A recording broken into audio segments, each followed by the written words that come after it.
Looking to leave everyone in awe this Easter? Look no further than our delightful Easter carrots made from mini croissants.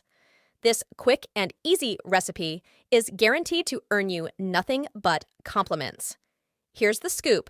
Start by grabbing some mini croissants and carefully cutting off one end before hollowing out the inside. Now, onto the star of the show, the filling.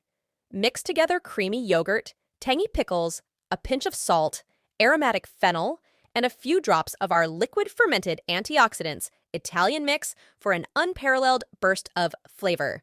Fill each croissant with this delectable mixture, then top it off with a small leaf of celery or a similar veggie to mimic the look of a carrot stalk.